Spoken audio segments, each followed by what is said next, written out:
this episode of All Things Conflict with me, your host, Maria Arper.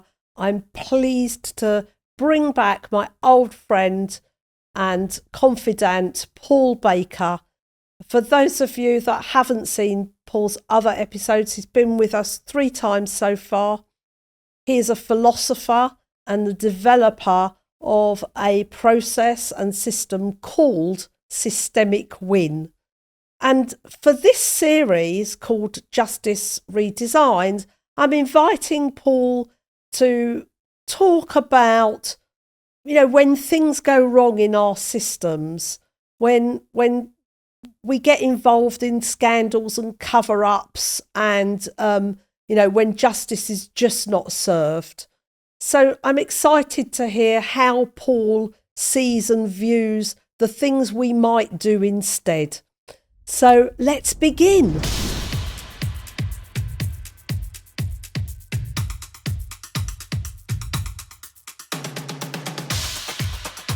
Paul, welcome back. This is the 4th episode, isn't it, that you've done with me? We're just warming up. We're just warming up. Well, I mean, you must have done something right. So we're still friends. No, I think you're just desperate for people. I was scraping the bottom of the barrel. Exactly. Like, let's just pull Paul out of the cupboard, Yeah, it's really wonderful to have you back because we've changed tack a little bit. We were talking about sort of workplaces and leadership and boardrooms, and now this series is called Justice Redesigned. And, by that, I don't mean just the justice system. I mean, justice is a really big human need.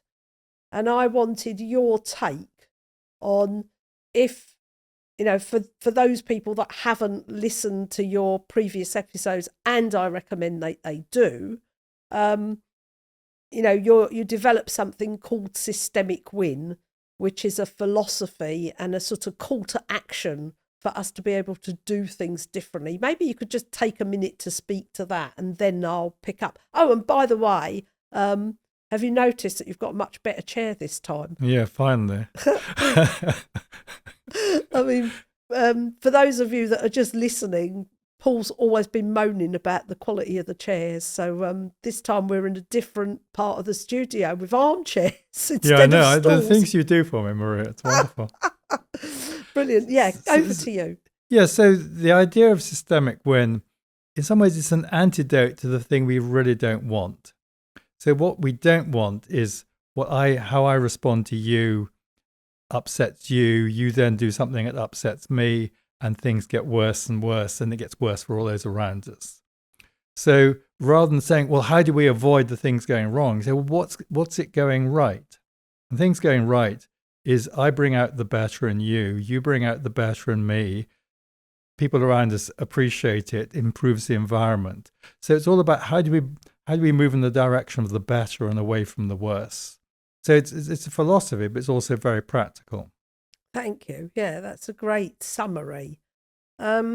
So, what I'm looking at in this episode with you and what I really want to talk about is there's a sort of superficial, I would use the word superficial, kind of understanding of ethics and morality, and this idea that we're all operating at some level of correctness, doing things correctly. And then we get these every now and again, these, scandals pop up. And actually, I have a problem with the word scandal because, my interpretation, the word scandal sort of supposes that these are extraordinary, but there's so many of them. Yeah, I mean, it makes things dramatic when it's actually, this is just things going wrong. It's not much more than that, but it's then what goes wrong gets covered up, and it just goes deeper and deeper down the hole. And spirals, yeah, that's exactly. the point. So, we all know, we're all grown-ups, we know that things go wrong, things don't go according to plan. I mean, interestingly enough, I had a guest a few weeks ago who's in the construction industry And he's what's called a delay expert, because they know at the outset that things are probably not going to go to plan. So they have something called a delay expert who works on when things aren't going to plan. And I thought that was really interesting and insightful. Absolutely, yeah. But I kind of just going to grab this list. You know, Do I have a choice on what's on the list? you know, I'm not even going to go back as far as the 60s and 70s. But it's not about the fact that things went wrong. It's about the fact that justice was not served. It took a long time. Things were covered up. People lied. You know, there was lots of unnecessary human suffering. So if we go right back, there was the Marchioness disaster, which was that riverboat on the Thames, and 51 people drowned. And there were inadequate safety standards, but there was a huge cover-up with what happened to the bodies of those people and how their relatives were treated. Hillsborough took almost 30 years, I think, to find any justice, where there was a total cover-up, saying that the problem were the fans' own fault, and it wasn't. So when the fire broke out, it was the way people were herded or moved around that actually caused the problems, and that was covered up. Stephen Lawrence is, you know, a landmark case in institutional racism, and how long it's taken to really investigate and get to the bottom of that. Arms to Iraq, you know, when that government dossier was proven to be a pack of lies. Contaminated blood, that was hidden and covered up. Into the 2000s, baby P, which was that poor baby that died, and social services and police and everybody just completely inadequate care and lack of transparency. Oh, I mean, it goes on, Paul.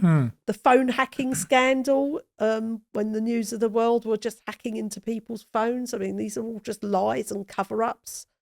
Windrush and the whole denial and the inability to understand that the people on the receiving end of that were in the position they were in because of poor governmental policy 20 years earlier or whatever. Grenfell, I mean, still not really solved. Wow, Post Office, of course, that's a real landmark, called, you know, the greatest miscarriage of justice in the UK. The COVID contracts, where contracts were being given to friends of friends with no proper due diligence. Partygate, you know, when Boris's government were all partying while, you know, telling us that we all had to sort of self-isolate. And then, you know, at a sort of more micro level, I mean, of course, we then got Epstein and that whole cover-up, which is still, you know, that's still not all come out yet.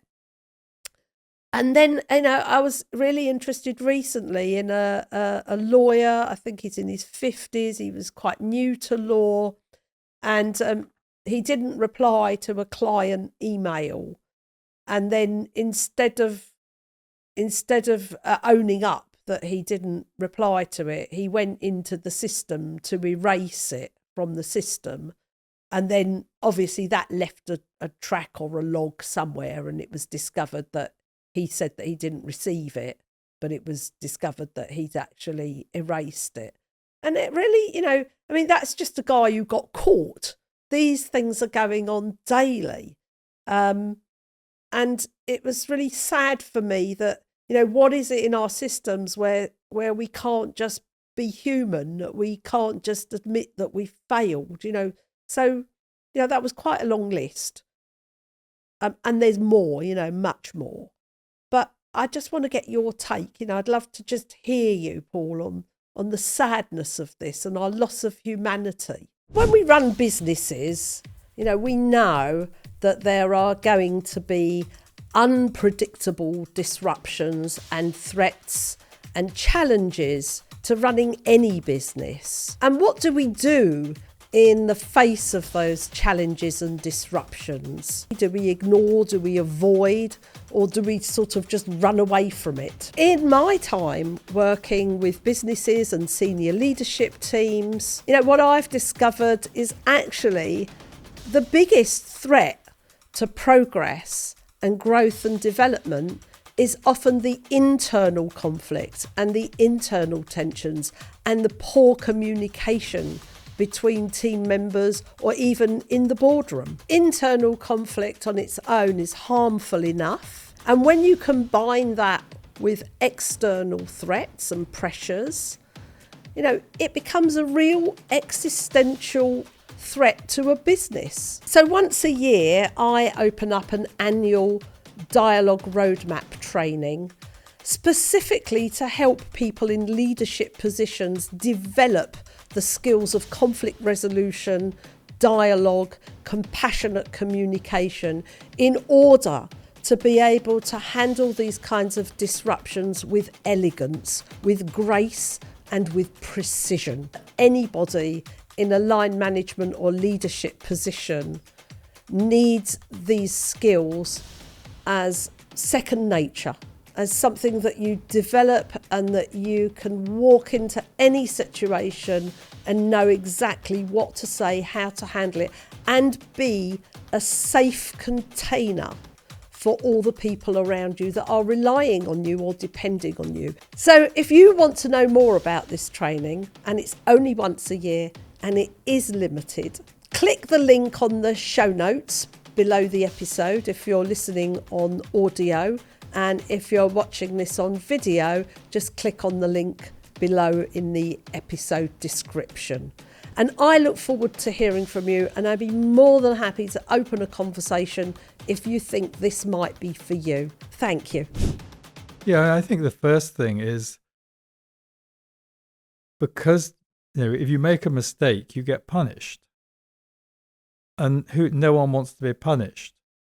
So we're immediately in the cycle where there's denial about the mistake. So that's the very beginning of the cover-up. And it's not so much people trying to cover it up, they're terrified of being punished. So they'll do whatever it is to try and avoid being punished, as far as I can see. And then as more people get involved with it, more and more people are going to get punished for doing, lose face, whatever it is. So it on one level, it's insanely simple.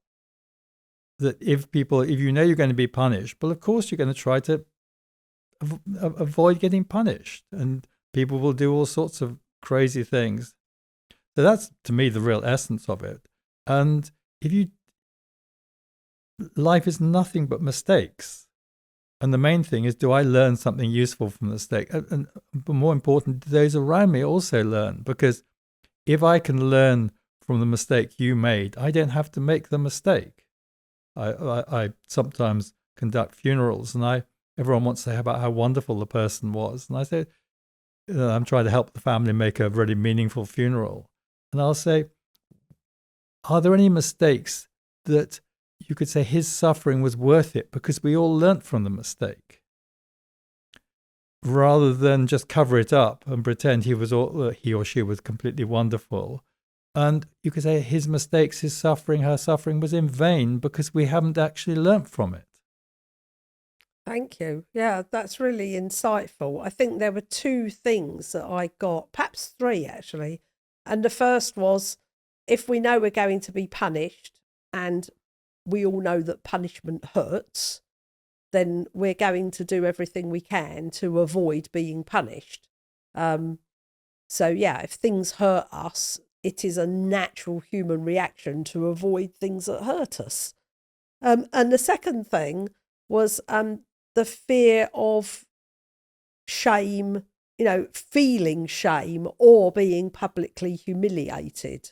So I think that was also a big part of what we fear, isn't it? As humans, we fear being exposed. We fear being humiliated or publicly shamed. Yeah, and you're going to lose status. You're going to lose all sorts of benefits with it. Yeah. Yeah, so you'll lose position and the way people regard you, and that may then come with a loss of the material and the physical as well as the spiritual.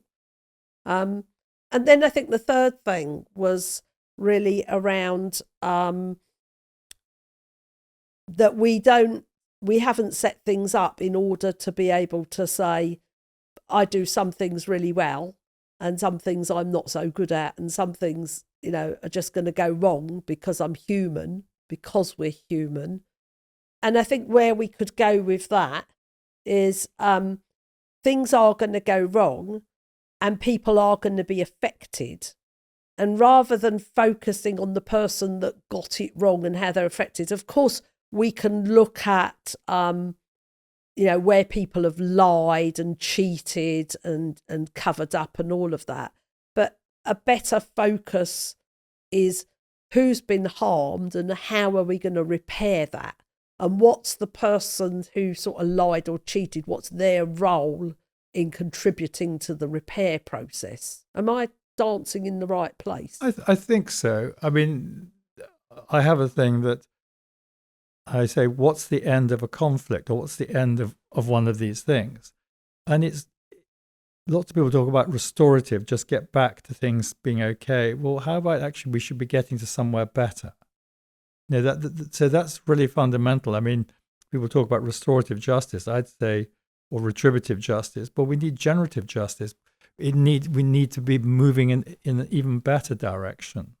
So regenerative justice, because there's regenerative farming, isn't there? There's all sorts of regenerative is kind of something that we're thinking about at the moment, and regenerative justice is a great way to think about it. Well, so that we move to something better. I might even say generative justice. We were moving to a better standard than we had before. Oh, generative justice, yeah. I mean, I've always liked to think of it as healing justice, that at the end of the day, things go wrong and our immediate thought should be, how are we going to heal from this? Yeah. It's interesting, healing, making whole.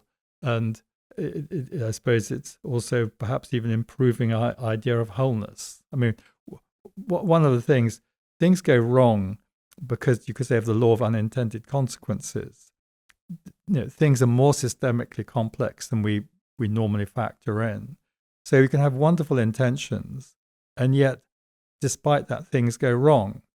And then you can then be sort of, the focus gets on what's gone wrong, rather than, okay, some of it was going in a good direction, some of it wasn't. And we now need to say, okay, how do we move on in the better direction?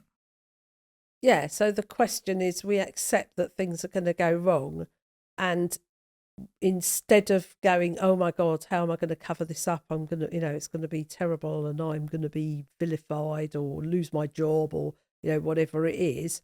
The first thought is, how do we move on from this so that everyone is left in the best possible place? Yeah, and there's a very particular thing is that often if someone has made a mistake, maybe done something truly awful, we can punish them, but there are often a lot of people who are dependent on them. Oh, yeah, I never thought of that. So, for instance, I like thinking about things like the First World War and the Second World War. If you think of the people of the country have very little choice as to whether you go to war or not. It's your leadership. It's the top people who decide. And then if you're fighting, well, you're going to do your best, fight clean, fight dirty, whatever you do. But then so at the end of the First World War, the ordinary German people were basically punished for the mistakes that their leaders had made, which then created the situation in which then Nazism, Hitler and so on arose. And luckily at the end of the Second World War, and I think it was one of the most brilliant things America did, was they actually helped the Japanese people, the German people, rather than punish them for the mistakes of their leaders. And it's a really critical thing. When one side loses, you mustn't punish the dependents of the losers. Yeah, that's because that's not justice. You're actually punishing a whole bunch of innocent people, but they aren't necessarily they didn't necessarily have, if you punish the parents and then the children suffer, well, the children didn't choose their parents. Well, that depends on you can have all sorts of interesting philosophical discussions about that. But yeah, don't punish the people who are innocent, because other people they're associated with did something wrong. Yeah, it's really interesting. And again, bringing it back down to the micro, when we put somebody in prison. And, I actually do believe that we do need places where we can remove people from society for a period of time, if their presence leaves people feeling unsafe or damages safety. So I get that, and I completely believe that there are times when people need to be removed from society. But if we put people in prison and humiliate them and strip them of any form of identity, their families really suffer. And, working in prisons, I've seen this firsthand with family members, whether that's elderly parents or children or, partners who are then trying to support the household. So you've actually punished a whole lot of other people. Yeah, who don't deserve to be punished. To be punished. And then because we're operating in sort of retributive justice, we somehow think justice has been done. And actually injustice has been done indirectly. Yeah, absolutely. In our scramble to sort of make things look okay on the surface, we've actually created even more harm. Yeah. But again, it comes back to so much of things is how do we make good use of mistakes? I mean, so it's a classic thing in politics. The minister who's in the UK who's responsible for where the mistake happened has to resign. Well, they probably didn't know very much about it and they weren't that well informed. They've actually understood a whole lot about it. And you've just got rid of the person who's had some very important experiences and he's really unlikely to repeat the mistake. But because we have a sort of something in a sort of honor culture or something like that, oh, well, it's my duty to resign. You've just wasted a really good experience that will help the person do their job better. Yeah, it's one really interesting way of looking at it, isn't it?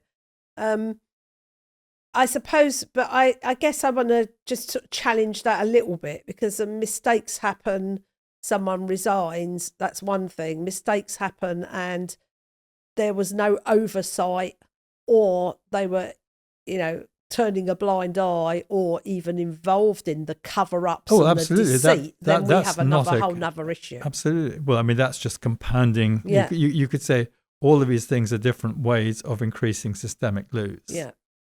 Yes, absolutely. Yeah, and the problem starts locally and it's going out and out and out. Yeah, there was a problem a few years ago, I can't remember how long ago now, about some family who had enslaved somebody. Modern slavery is a really big thing. They'd enslaved this guy and he had to live on the floor in their garage and, had to kind of go to the loo in a bucket, and he was just completely mistreated. And the poor guy, I think, had learning difficulties. And the family were caught on their own CCTV mistreating him and beating him and things. And, that sparked a really huge conversation between David and I about what would a restorative or generative or healing justice look like. Because so you pick those people up and you put them in prison or whatever you do to them.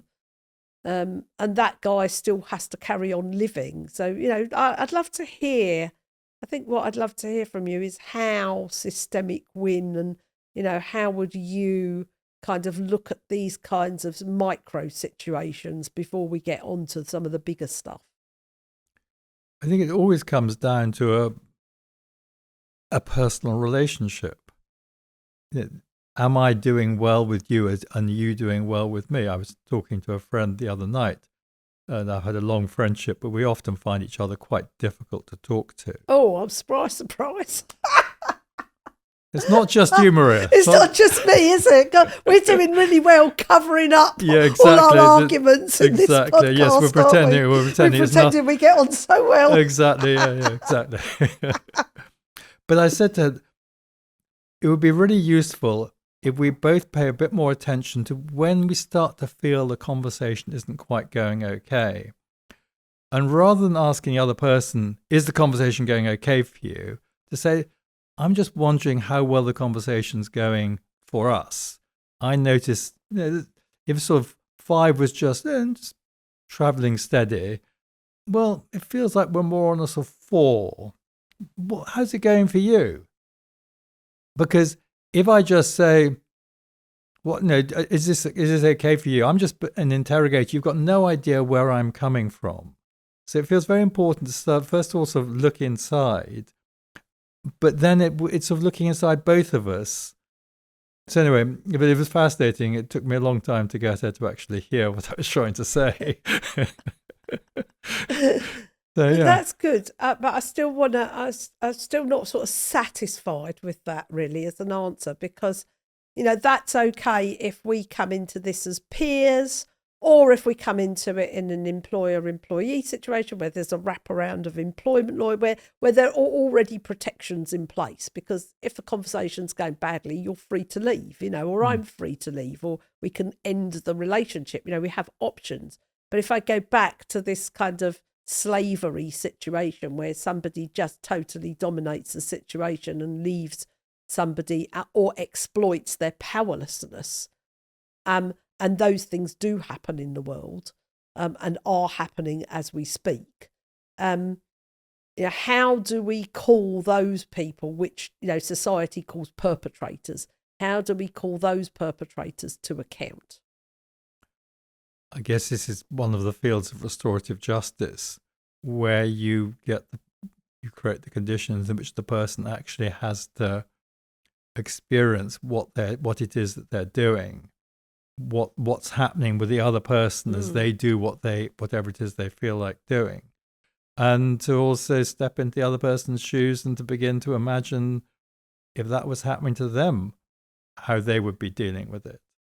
Yeah, so helping people to, one form of accountability is bringing people face to face with the harm and the suffering that they've done, and having them experience that, or at least watch it or see it in a way that they can't shield from it. Absolutely. Yeah, I mean, it was interesting. But it's like you can't do it too much. I mean, if you overdo it, then the person's just going to be completely overwhelmed in denial or whatever it is. So even it's a process. It's not just you hit them with all of it. Oh no, and there's a skill involved, and there's a process, and there's a way of doing it, and there's training, and there's all sorts of considerations. You don't, as you say, it isn't simple as that. But when David and I were talking about this, what he came up with, which I thought was interesting, is he said, well, putting those people in prison is no good, or fining them or whatever. What needs to happen is they need to be provided with just enough to live on, right? So they would have just enough to live on, and they would be put to work in such a way that all surplus would go to rehabilitating this man that they did it to. Yeah, it certainly would be a track that would be really worth exploring. I mean, there are lots of practicalities involved in how you manage something that, as a principle, it sounds extremely good idea. Doesn't it? That's what I thought. I was thinking, sounds like that would feel to me like a restorative or a generative or a way of healing from this, in which the people who did the act, actually have to go through something for many years to put it right. To exactly. At least, well, you can't put it right, but to at least demonstrate that, demonstrate to themselves, to the world, and to the sky that things can, after terrible things happen, something can heal from that. Absolutely. I mean, one of the things I think it's a very important part, for everything, but in systemic win, is saying what's the nature of the engagement that we're having? Because some engagements are voluntary and balanced, some engagements are involuntary, some engagements are either exploitative or incredibly defensive. And understanding which one we're actually involved in is really important. And most people, I don't think, give very much thought to it. And because there are some engagements where I think, I'd just rather not be engaged. How do I escape from this or get out of a situation in an elegant way that doesn't make things worse? The other side to it is, okay, perhaps there's a real opportunity for collaboration to create something really wonderful together. Which of those is better? And there's some which I'm just going to ignore it. I don't need to know anything about it. I'm not going to do anything about it. I'm not going to think about it. So I would say that even before we get to that, do I want to do this? Do I not want to do that? While all that's swirling around, I would say that one of the things we need to teach, and then obviously if it's being taught, our leaders have to model it, is the first position is transparency. The first position is, if I believe that I need to hide this or cover it up or, tuck it away somewhere, then I need to know that something is not functioning, either in me or in the system that I'm in, if that's my default position. Yes, I think it's a question of how much in this situation I'm just on automatic and how much am I able to have some distance from it and to have a more systemic, a wider context to understand it. Yeah. Because sometimes too much transparency is a problem. Sometimes there's something that's clearly true, but if you name it, it's very, very disruptive. It could unsettle you, disrupt you. It could unsettle me. It could disrupt the context around us. I mean, sometimes people are having a fight, and actually that's just part of how they relate. And someone else steps in to try and stop the fight, and actually it's very disruptive because they sort of know what they're doing in their fight, and it's not necessarily bad. So, I can remember a friend of mine who was brought up in Newcastle. A lot of life there for him was fighting, and there was a point at which he saw a man beating up a woman. He intervened, and she turned on him and started hitting him because it was their process. So we have to be sometimes a bit. What do we make transparent, and what do we?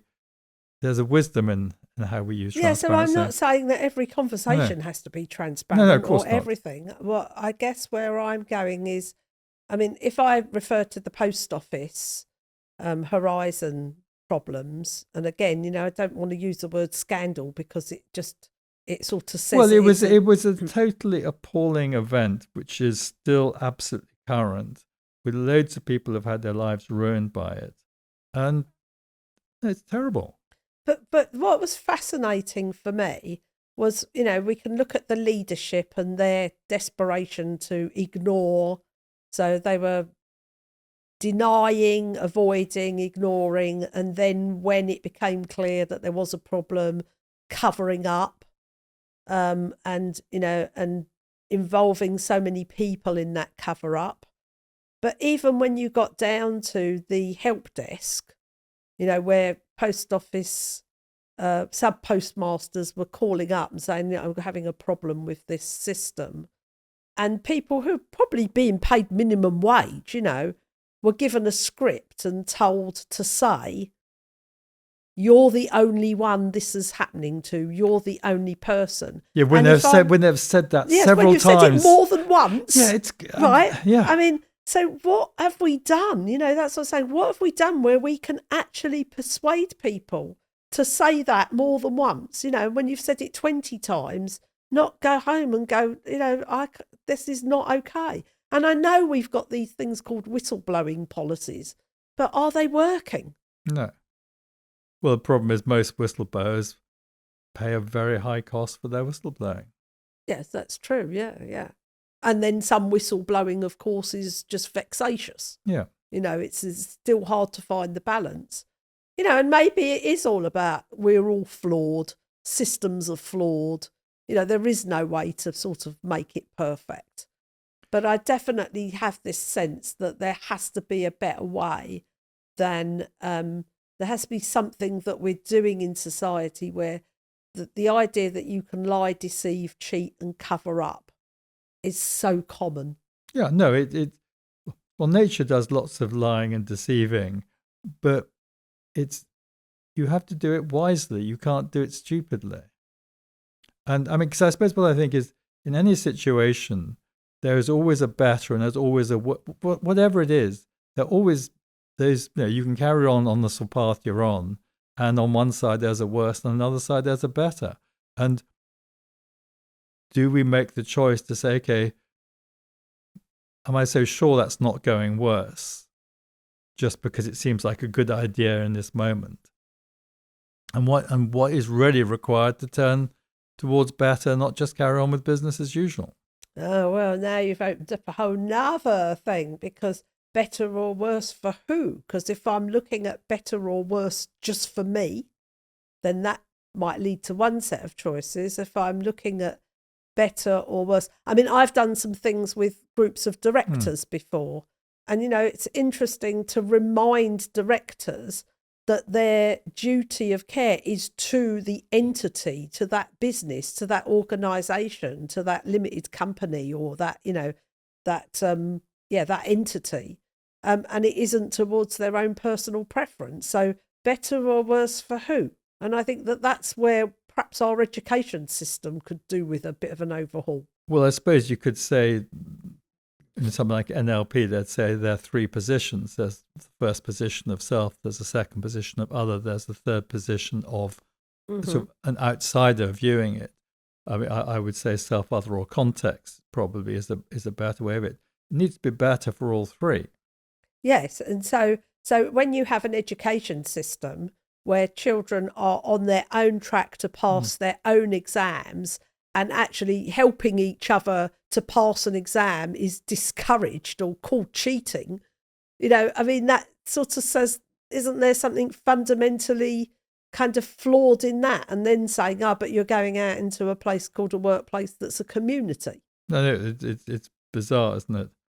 Yeah. I mean, because the other thing is, it's like, is what I'm doing better for me right now, or is what I'm doing better for me a little bit further down the line? So you could say, if my preoccupation is just my present self, my present experience, I'm not going to do a whole bunch of things that I need to do to look after my future self. So it's more complicated. You could say you've got to be looking after your future self as well as your present self, because if you're not doing well enough in the moment, well, you're not going to survive for there to be a future. But if all you think about is the present, then you're not you're not delaying gratification. You're not doing some of the things that are really necessary to set up a future that's going to be better. But if you keep a population in debt and wondering if they've got a job next week, if they have a job at all, and wondering if they can afford to put food in the fridge or on the table, then of course that changes how you're going to look at, because you're seeing yourself in survival mode. Absolutely, and in survival mode, if I'm drowning, all I want to do is live the next minute, and the next minute after that I'm not thinking about 2 years' time. I mean, a drown's always an interesting example with sort of lifeguards and things, is because the first thing a lifeguard has to do is to make sure they don't get drowned by the desperate person who is drowning, who, rather than using the resource that's there to help them stay up, is pushing the person there down. So yes, it's very important to, how do we look after ourselves enough to be able to look after the other? Yeah, thank you. So we're coming to the end of this fantastic chat. We just started, Maria. So many rabbit holes we could go down, and no doubt we will in due course. But I'm just going to spring a question on you, and I'm probably going to do all of this series with everybody. So it's not pre-planned, and you haven't heard the question. But if if I gave you the keys to the justice system and said, you can make one change to it, what change would you make? I think the first thing is we don't even know what justice is. We think the word justice is used all of the time. But what actually is justice? So that the first thing I'd be saying is we need to do some work to assess what people consider to be just and unjust. So your first change you would make is say, let's go back to the basics and define what we mean. Yeah. So that if in the name of justice we do as the Bruce was saying earlier on, create a whole lot of harm to innocent people who happen to be associated with someone who's done something unjust, well, that's not justice. Yeah, absolutely. Yeah. Thank you. But you see, everyone else will now be warned about the question. Well, they don't get to see they don't get to see these. They're so anyway, it's good. It's really wonderful. Paul, this has been absolute delight as usual. Good. Thank you for coming. Thank you for doing this. Is there any final thing you want to say? Yes, I think just keep remembering, how am I doing in relation to the person I'm actually with? What's happening in me? What's happening in you? And if we've got any doubts, let's just be transparent. Say, could this be a bit better? Is this good enough? Thank you. Okay, thanks.